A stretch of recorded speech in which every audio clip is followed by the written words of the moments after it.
네, 제가 다니던 대학교는 바닷가에 위치해 있었습니다. 바닷가가 보이는 산 중턱에 있었는데 학교에서 바다를 내려다보면 거기는 항구가 있었습니다. 그 항구에는 자주 크루즈 여객선이 와서 정박하고 있었습니다. 한 번은 그 크루즈선을 내려다보며 이런 생각을 했습니다. 참 저 사람들은 돈도 많고 시간도 많아서 어떻게 저렇게 인생을 즐기며 사는가. 그러면서 한참을 보고 있는데 제 안에 내적인 음성이 들렸습니다. 그 음성은 무엇인고 하니 이런 음성이었습니다. 부럽니? 부럽니라는 음성이었습니다. 제가 망설였습니다. 그렇다고도 할 수 없고 아니라고도 할 수 없고 주님이 원하시는 대답을 해야 하나 아니면 내 솔직한 대답을 해야 하나 그렇게 고민하다가 결국은 답을 하지 못한 채 그냥 돌아섰던 기억이 있습니다. 그러다가 후에 후안 까를로스라는 목사님이 쓰신 책을 보는데 이런 글이 있었습니다. 교회는 유람선이 아니고 군함이 되어야 한다. 크리스천은 역사의 관광객이나 방랑자가 아니라 역사를 변화시키는 십자가 군사가 되어야 하며 이런 십자가의 군사를 훈련시키는 곳이 바로 교회가 되어야 한다. 여러분 오늘 본문에 보니까 이 마가가 급하게 예수님에 대한 얘기를 시작하면서 그럼 바로 예수님의 얘기를 하는가 했더니 그게 아니라 또 다른 사람을 소개하고 있습니다. 그 사람은 누군가 하니 세례 요한입니다. 세례 요한이 사는 곳은 광야였습니다. 세례 요한이 먹는 것은 메뚜기와 석청이었습니다. 여러분 석청을 아십니까? 우리가 벌을 양봉에서 얻는 꿀이 있고 그리고 자연에서 자연스럽게 벌들이 꿀을 생산하는 것이 있습니다. 이 석청은 바위, 돌석자를 써서 바위에 나는 그런 벌집에 붙은 그 꿀을 석청이라고 합니다. 석청을 먹으면서 지냈습니다. 그의 옷은 무엇이었습니까? 옷은 낙타토르옷이었습니다. 여러분 보시기에 좋아 보입니까? 꿀을 먹고 메뚜기를 먹었으니 굉장히 스태미너가 좋았을 것 같습니까? 낙타토르옷을 입었으니까 까주고 밍크코트 같은 느낌이 듭니까? 그렇지 않습니다. 그는 이렇게 단순한 삶을 살았습니다. 그런데 오늘 말씀해 보니까 그가 이 광야에서 외치는 소리가 되었다. 그렇게 얘기를 하고 있습니다. 여러분, 우리 교회 이름이 무엇입니까? 예비하는 교회, 레디처치입니다. 예비하는 교회. 무엇을 예비할까요? 숙제를 준비할까요? 학교 갈 준비를 할까요? 사업할 준비를 할까요? 나의 길을 준비하는 건가요? 아니요. 주님의 오시는 길을 준비하는 것입니다. 2000년 전 예수님께서 이 땅에 오셨습니다. 아멘이십니까? 네. 여러분 2000년 전에 하나님이자 사람이신 예수님이 오신 것을 인정하십니까? 네. 동의하십니까? 네. 동시에 그 주님은 십자가에 달려 죽으시고 부활하시고 승천하신 것에 동의하십니까? 네. 뿐만 아니라 그 주님이 다시 오시는 것을 동의하십니까? 네, 그 주님이 다시 오세요. 다시 오시는데 주님은 그냥 다시 오시는 게 아니라 누군가 주님의 길을 예비해 주기를, 준비해 주기를 주님은 지금 원하십니다. 그런데 그렇다면 우리가 예비하는 교회로서 우리 공동체를 세워나가고 우리의 가정이 주님의 오시기를 예비하고 준비하는 가정이 되고 우리 청소년 10대들이 주님의 오시기를 예비하는 청소년이 되기 위해서 우리가 어떻게 해야 될까? 어떤 생각을 가지고 어떤 삶을 살아야 할까? 오늘 3절에 보니까 먼저 이런 말씀이 있습니다. 3절의 말씀 같이 읽겠습니다. 시작. 광야에 외치는 자의 소리가 있어 이르되 너희는 주의 길을 준비하라. 그의 오실 길을 기록된 것과 같이 라고 되어 있습니다. 먼저 광야에 외치는 소리가 있었다라고 말씀하고 있습니다. 광야. 여러분 광야가 무엇인지 아십니까? 광야는 히브리어로 미드바르라고 합니다. 미드바르. 한번 따라 하시겠어요? 미드바르. 여러분 미드바르는 두 가지 단어가 합쳐진 것입니다. 미라는 단어와 따바르라는 단어가 합쳐진 것입니다. 미는 전치사 from과 같은 뜻입니다. 무엇으로부터입니다. 따바르는 말씀입니다. 그러니까 미드바르는 말씀으로부터라는 뜻입니다. 여러분 히브리 사람들이 광야라고 명명할 때에 그 광야를 그냥 들판 그냥 풀없는 곳, 사막 이렇게 말하지 않고 광야를 이름하기를 미드바르, 말씀으로부터라고 이름하고 있습니다. 여러분, 우리가 어떻게 예비하는 삶을 살며 주님 오시기를 준비하는 자와 가정과 공동체가 되겠습니까? 어떻게 그런 10대가 되며, 어떻게 그런 청년이 되며, 어떻게 그런 우리가 부모 세대가 될 수가 있겠습니까? 말씀의 광야의 소리에 반응해야 합니다. 여러분, 운전하며 가실 때 익숙한 길이 아니면 다 내비게이션 다 켜고 가시죠. 저도 내비게이션을 반드시 사용합니다. 그런데 제가 내비게이션을 켜서 내비게이션의 음성을 듣고 있음에도 불구하고 제가 내비게이션의 안내를 따르지 않고 제 마음대로 직진할 때가 있습니다. 제가 언제 들었는가 오늘 말씀을 준비하면서 생각해 봤거든요. 크게 세 가지 경우에 제가 내비게이션의 안내를 따르지 않고 그냥 직진하더라고요. 첫 번째는 제가 깊은 생각에 잠겨 있을 때입니다. 내비게이션의 음성이 들리지만 오른쪽으로 갓길로 우회전하십시오. 하지만 저는 저의 깊은 생각, 내 내면의 생각에 깊이 빠져 있으니까 그 내비게이션의 그 아름다운 여성의 목소리가 저에게 들리지 않는 것입니다. 그리고 직진하는 거죠. 두 번째는 거의 저는 이 경우인데요. 제가 말을 하고 있을 때는 저는 거의 내비게이션 소리를 잘 듣지 못합니다. 제가 말을 하면 거의 목적지를 잃은 채 그냥 지나갑니다. 여러분, 그냥 일반 도로에서야 놓치면 그냥 뭐 다음 골목에서 들어가면 되는데, 여러분, 고속도로에서 갓길로 빠진 것을 놓칠 때는 5분에서 10분 정도 늘어지죠. 실상이 그렇습니다. 내 생각 그리고 내 말이 많을 때. 세 번째는 어떤 경우일까요? 제가 이 내비게이션을 신뢰하지 못할 때입니다.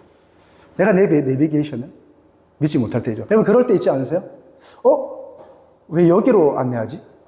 여기로 가면 둘러가는데? 여기로 가면 더 늦게 가는데? 이런 생각하면서 자기의 의지대로 운전해서 갈 때가 있지 않습니까? 그리고 목적지에 도착했을 때 항상 이 후회스러운 말을 하죠. 그래서 내비가 이렇게 안내했구나 하는 거죠. 여러분은 내비 이렇게 놓치지 않으십니까? 그러면 다행입니다. 그런데 왜 우리 영의 내비게이션, 생명의 내비게이션, 하나님의 말씀의 안내는 우리는 그렇게 놓칩니까? 내 생각이 너무 많은 거예요. 내 말이 너무 많은 거예요. 그리고 내 인생, 우리의 눈물을 아시는 주님, 내 인생을 아시는 주님, 내 모든 가야 할 길을 아시는 주님, 그 주님께서 나에게 말씀하고 인도하심에도 불구하고 우리가 그 주님의 음성, 성경을 통한 음성, 오늘도 환경을 통해서 나에게 말씀하시는 그 하나님의 음성을 신뢰하지 못하는 거죠. 그러니까 하나님의 음성이 들려도 들리는 것이 아니라 안내를 받아도 안내를 받는 것이 아니고 내 뜻대로, 내 길대로, 내 생각대로 가는 거죠. 결과는 후회뿐입니다. 여러분, 우리가 어떻게 예비하는, 주님 오시기를 예비하는 삶을 살 수가 있겠습니까? 여러분, 말은 듣기에 너무 좋지 않습니까? 주님 오시기를 예비한다. 너무 영광스럽지 않습니까? 너무 좋지 않습니까? 내가 주님 앞에 쓰임받는다. 너무 좋고 기대되지만 여러분, 주님께 쓰임받고 주님의 길을 예비하기 위해서는 이 광야의 소리에 귀를 기울여야 한다는 사실입니다. 여러분, 광야를 가보면 정말 아무것도 없습니다. 그냥 사막도 아닙니다. 그냥 바짝 말라있는 그런 들판, 그리고 그런 작은 민둔상들이 끝없이 펼쳐져 있습니다. 근데 여러분, 하나님의 음성은 어디서 들리는지 아세요? 그 광야에서 들립니다. 하나님은 이렇게 차 소리가 시끄럽고 많은 소리가 나고 에어컨 소리가 시끄럽고 서로가 많은 사람들이 말하는 이런 곳에서는 하나님의 음성이 잘 들리지 않습니다.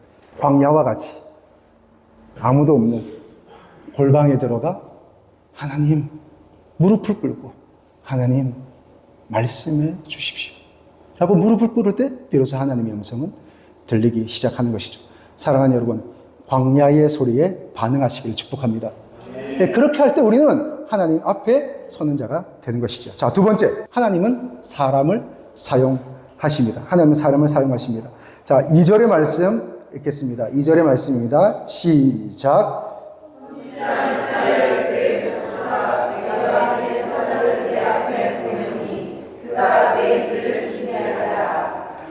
여러분, 터미네이터 영화를 보셨습니까?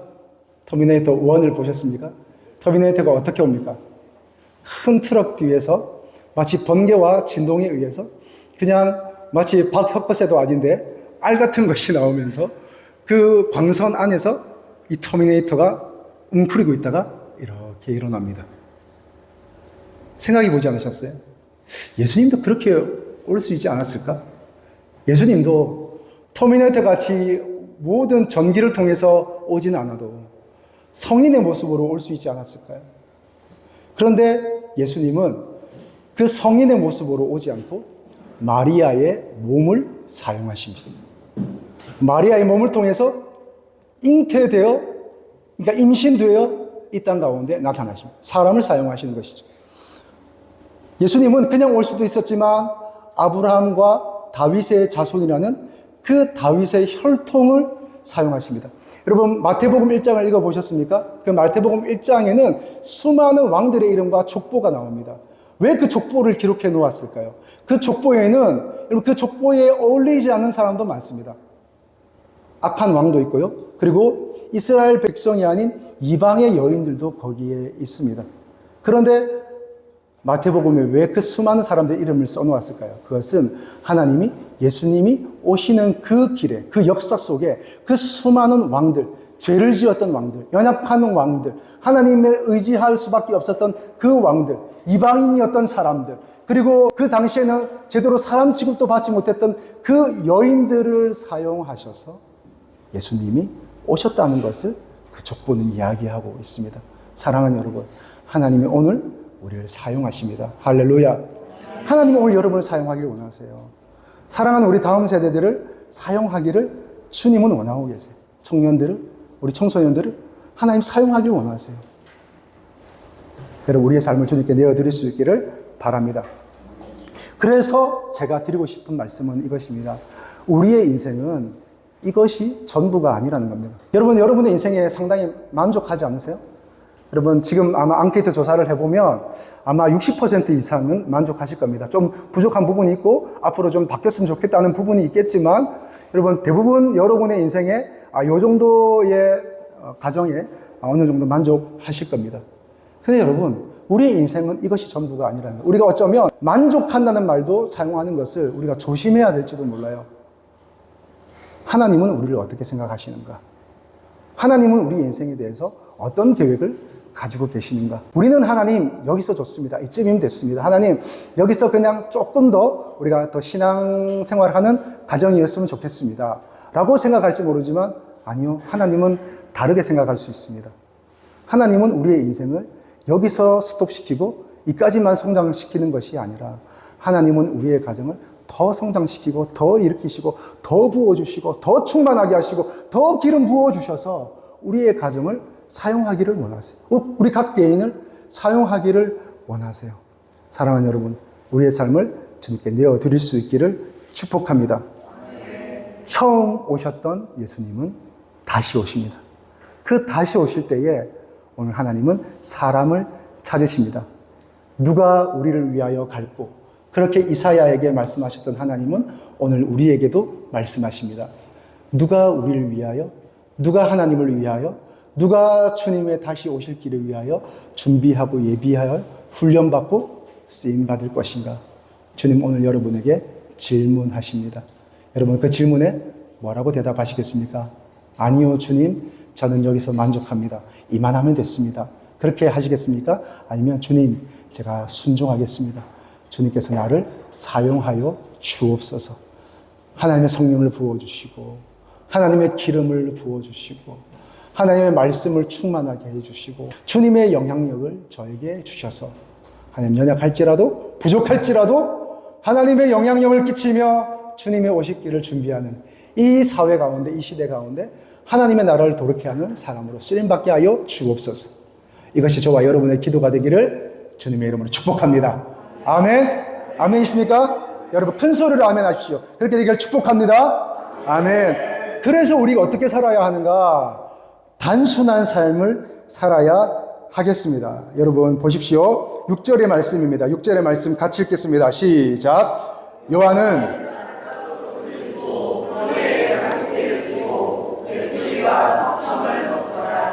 여러분 이 세례 요한이 사는 곳은 어디였습니까? 광야, 미드바르, 말씀으로부터라고 이름되는 광야가 그들의 집, 그의 집이었습니다. 그가 먹고 사는 것은 무엇이었습니까? 메뚜기와 석청입니다. 그리고 그가 입은 옷은 무엇입니까? 낙타털 옷이었습니다. 그거 하나 입고 사는 겁니다. 많은 것 내가 먹고 싶은 대로 먹으면서 내가 더 많은 것을 축적하며 더 많은 부를 축적하며 더 많은 좋은 차를 타고 다니며 그렇게 그것만을 위하여 살지 않고 세례 요한은 어떤 삶을 살았느냐 이렇게 말씀드릴 수 있습니다. 단순한 삶을 살았다. 여러분 세례 요한은 단순한 삶을 사는 거예요. 우리가 어떻게 하나님 앞에 쓰임 받겠습니까? 여러분 우리 너무 복잡해요. 우리 너무 삶이 복잡하고 계획이 너무 복잡하고 우리의 생각이 너무 복잡합니다. 어떤 사람이 하나님 앞에 쓰임받는가? 어떤 사람이 하나님의 영광을 운반하는 자가 되는가? 어떤 사람이 하나님 나라 재정의 운반자가 되는가? 단순한 사람입니다. 하나님의 나라의 재정을 운반하면서 그 재정에 자꾸 욕심이 가면 하나님 그 사람에게 그 재정을 맡기겠습니까? 그 사람이 하나님 나라의 영광을 운반하는데 하나님 나라의 영광을 운반하면서 하나님 나라의 영광이 아니라 그 영광에 자기의 영광을 얹으려고 하는 그런 욕심을 가진 자에게 하나님 나라의 영광을 맡기겠습니까? 하나님, 제가 단순해지기를 원합니다.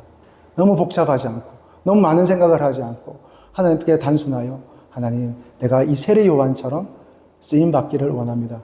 여러분 이렇게 심플한 삶이 저와 여러분에게 주어지기를 축복합니다. 자, 그러면 세 번째는요. 회개와 성령의 세례를 받음으로 우리는 주님의 오실 길을 예비할 수가 있습니다. 자, 우리가 어떻게 주님 오실 길을 예비하는 삶, 교회, 가정, 그런 공동체가 될 수 있는가? 첫 번째 무엇이었습니까? 네, 광야의 소리. 광야의 소리에 반응할 때 우리는 주님 앞에 쓰임 받으며 주님 오실 길을 예비하는 사람이 될 수가 있습니다. 두 번째는요. 하나님께서 사람을 사용하신다. 그래서 우리 자신을 심플하게 하나님께 내어드릴 때 우리는 하나님께 쓰임받을 수 있습니다. 세 번째, 회개의 세례와 성령의 세례를 통해서입니다. 내가 하나님의 자리에 서서 내가 공급자가 되고 내가 복을 주는 자가 되고 그리고 내가 창조자가 되고 이런 위치에 서서는 내가 하나님의 영광에 이룰 수 없습니다. 그렇게 살았던 내가, 인정에 목말랐던 내가, 자존심은 지키며 살았던 내가, 그리고 통제하며 살았던 내가, 내 통제 안으로 들어오지 않으면 답답해하던 내가, 그리고 어떤 바운더리를 치고 내 영역 안에 들어오지 마라고 하며 자기를 보수하며 살았던 내가, 그렇게 하나님의 자리에 오르고 또 올랐던 내가 하나님 앞에 회개하고 하나님께 주인의 자리를 내어드리는 사람, 그 사람을 하나님이 오늘 사용하십니다. 왜? 하나님은 주인이시기 때문입니다. 여러분, 우리 주 예수 그리스도가 우리 삶의 주인이심을 동의하십니까? 그렇게 믿으십니까? 여러분 아멘 하세요. 아멘 하십니까? 여러분 예수님이 우리의 주인이세요. 우리의 인생의 주인이 예수님이고 이 모든 사회와 역사의 주인이 하나님이신데 여러분 우리가 그 하나님 앞에 쓰임받기 위해서는 주님을 주인의 자리에 올려드려야 그리고 나는 나의 자리에 내려와야 우리는 쓰임받을 수가 있는 거예요. 아멘? 하나님을 하나님의 자리에 나를 나의 자리에. 여러분 이게 회개예요. 이게 회개. 회개 기도한다고 해서 회개가 이루어진 게 아니라 회개란 회개 기도부터 시작해서 회개의 삶으로 돌이켜 유턴하여 내 자리로 돌아오는 것. 그게 회개입니다. 여러분 그런 사람들이 무엇을 받을 수 있느냐? 예수 그리스도를 내 삶의 주인으로 올려드린 사람이 세례를 받는 겁니다. 예수님을 나의 주인으로 올려드린 그 사람이 받는 표식으로서 우리가 물세례를 받는 것입니다. 여러분 세례받지 않으신 분 다 세례받기를 주님의 이름으로 축복합니다. 뿐만 아니라 성령 세례를 받아야 돼요. 성령 세례를. 내 의지로 살았던 내가, 내 능력으로 살았던 내가, 내 지혜로 살았던 내가, 내 호흡으로 살았던 내가, 내 건강으로 살았던 내가, 내 꿈과 비전으로 살았던 내가 변하여 성령의 능력으로, 성령의 힘으로, 성령의 계획으로, 성령의 의지로, 성령의 뜻을 따라 사는 것. 여러분 이게 성령 세례를 받은 사람의 특징이에요. 여러분 성령 세례를 받으면 방언할 수 있습니다. 예언할 수 있습니다. 그리고 능력 행할 수 있습니다. 그러나 그것은 하나의 증상이고 진짜 성령 세례, 성령 충만의 정말 하나님의 목표와 목적은 무엇인가? 내가 내 능력으로 살지 않고 하나님의 능력으로 살게 되는 것. 여러분 어떠세요? 여러분의 능력으로 살아보셨잖아요. 여러분의 힘으로 살아보셨잖아요? 근데 결과는 어떻습니까? 마치 목적지에 도달했을 때, 아, 그래서 내비가 이렇게 나를 인도했구나, 라고 깨닫는 것처럼, 지금 우리의 삶은, 아, 그래서 하나님이 내 인생을 이렇게 인도하셨구나, 하고 깨닫는 지점들이 있지 않습니까? 여러분, 여러분의 능력으로 살지 말고 성령의 능력으로 살기를 축복합니다. 성령 세례가 부어질지어다. 성령 세례가 임할지어다. 여러분, 예수님 이렇게 말씀하십니다. 누가복음 12장 49절의 말씀입니다. 누가복음 12장 49절 함께 읽겠습니다. 시작.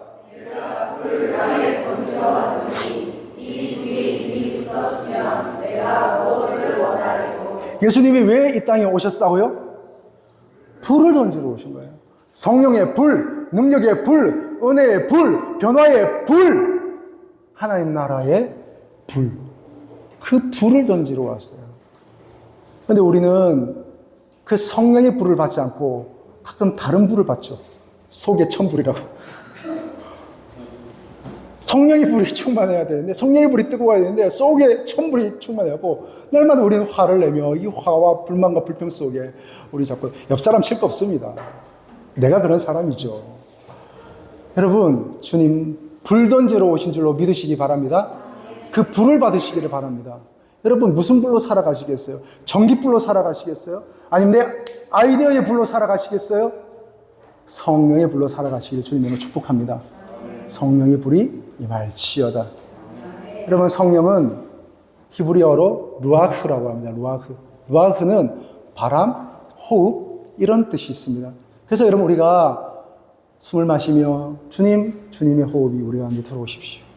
숨을 내쉬면서 하나님, 이 모든 내 안에 있는 어둠들을 몰아가십시오 하면 성령이 우리 가운데 역사하셔서 공기는 우리의 폐로 들어오지만 성령 루아흐, 하나님의 영은 우리의 마음으로 들어오십니다. 우리의 영으로 들어오십니다.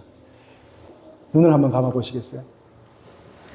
눈을 감으시고 마음을 하나님께 내려놓으십시오. 양 두 손은 손바닥이 하늘을 향하게 하고 허벅지에 가볍게 내려놓으십시오. 허리를 살짝 눕히고 여러분 숨을 쉬겠습니다. 숨을 쉴 때에 급하고 강하게 쉬지 않고 천천히 천천히 여러분의 코로 숨을 들이마십시오. 들이마실 때에 성령의 기운이, 성령의 능력이, 성령의 생명이 내 안에 들어오는 것입니다. 자, 이번에는 길게 천천히 우리의 입과 코로 그 모든 숨을 몰아내시겠습니다.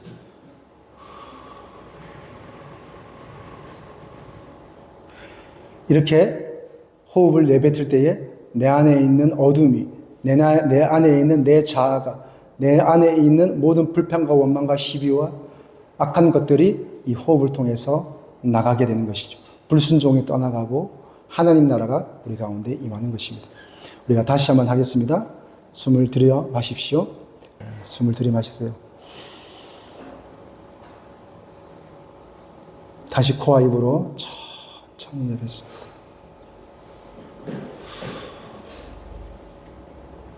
아니, 마지막에 이렇게 얘기하고 있습니다. 7절의 말씀입니다. 7절. 그가 전파하여 이르되 나보다 능력 많으신 이가 내 뒤에 오시나니 나는 굽혀 그의 신발끈을 풀기도 감당하지 못하겠노라. 여러분, 진짜 예수님의 오실 길을 예비한 삶은 어떤 삶인지 아세요? 예수님만 나타내는 삶입니다. 예수님만 드러내는 거죠. 여러분, 세례 요한은 이렇게 얘기해요. 나는 예수님의 신발끈 풀기도 감당을 하지 못하겠다. 여러분, 누군가 이 신발끈을 묶어줘 보셨어요? 그러면 어떤 모습이 여러분 연출됩니까?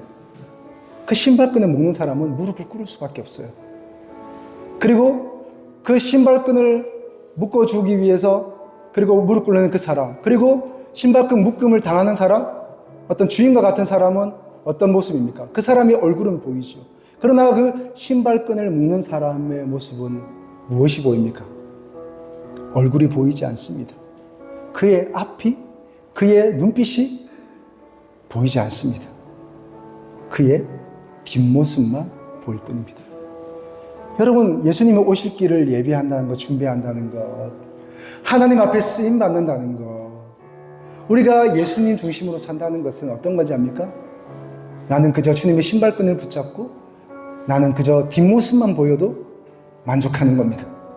오직 예수님은 영광과 얼굴이 비춰지고 나는 주님의 신발끈을 묶으며 뒷모습만 보여도 만족하는 겁니다. 우리는 너무 내 얼굴을 나타내기를 원하죠.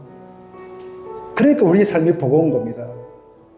여러분, 예수님의 얼굴 나타내기를 축복합니다.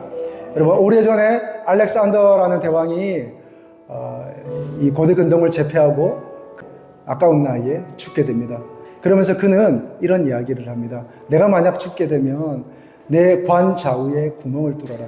그리고 내 손이 밖으로 나가기 위해서 모든 사람이 나의 이 빈손을 보게 하라. 그렇게 말하고 죽었습니다. 갈 때 아무것도 못 잡는 거죠.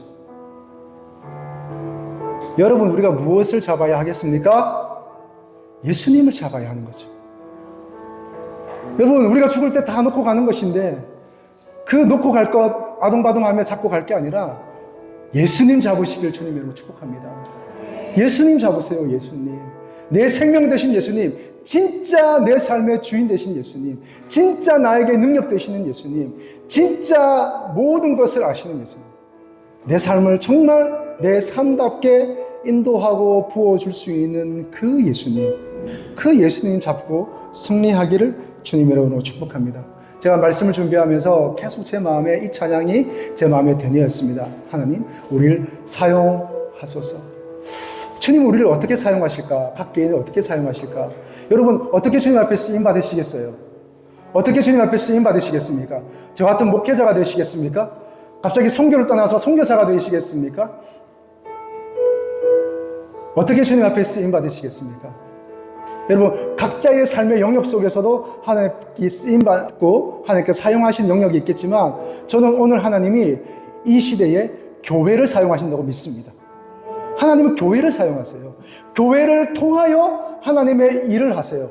그 교회를 통하여 준비된 자, 그 교회를 통하여 훈련된 자, 그 교회를 통하여 하나님 사용하시기에 합당한 사람, 그 사람을 통하여 하나님은 오늘도 하나님의 일들을 행하여 가시는 줄로 믿습니다. 그래서 교회는 주님 오실 길을 예비하는 사람들의 훈련되는 장소이죠. 준비되는 장소이고 모여서 함께 하나님 말씀을 듣고 나누고 하나님을 예배하는 장소입니다. 하나님 우리를 사용하여 주옵소서. 그래서 오늘 이 찬양의 기자는 이렇게 고백합니다. 교회를 교회되게, 예배를 예배되게 우리를 사용하옵소서. 할렐루야. 우리 함께 찬양하겠습니다.